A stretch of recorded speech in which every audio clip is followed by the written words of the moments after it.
കോഴിക്കോട് നിന്ന് ബംഗളൂരുവിലേക്ക് പോയ KSRTC bus നിയന്ത്രണം വിട്ട് മറിഞ്ഞ് ഡ്രൈവറും കണ്ടക്ടറും മരിച്ചു.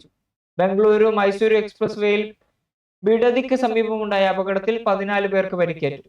പരിക്കേറ്റവരിൽ 4 പേരുടെ നില ഗുരുതരമാണ്. കോഴിക്കോട് നിന്ന് ബംഗളൂരുവിലേക്ക് പോയ KSRTC deluxe bus Bengaluru Mysuru express വേയിൽ നിയന്ത്രണം വിട്ടുമറിഞ്ഞ് 2 പേർ മരിച്ചു. കോഴിക്കോട് വെള്ളയിൽ സ്വദേശി ഡ്രൈവർ മിഥിലേഷും കോഴിക്കോട് കോവൂർ സ്വദേശി കണ്ടക്ടർ N.M. അരുണുമാണ് മരിച്ചത്. കണ്ടക്ടർ അരുൺ അപകട സ്ഥലത്തും ഡ്രൈവർ മിഥിലേഷ് ആശുപത്രിയിലുമാണ് മരിച്ചത്. ശനിയാഴ്ച പുലർച്ചെ ബിഡദിക്ക് സമീപം മഴയുള്ള സമയത്താണ് അപകടം. നിയന്ത്രണം വിട്ട ബസ് റോഡരികിലെ സൂചനാ ബോർഡിൽ ഇടിച്ച ശേഷം തലകീഴായി മറിയുകയായിരുന്നു. ഇടിയുടെ ആഘാതത്തിൽ കൂറ്റൻ സൈൻ ബോർഡും തകർന്നു വീണു. അപകടത്തിൽ 14 യാത്രക്കാർക്ക് പരിക്കേറ്റു.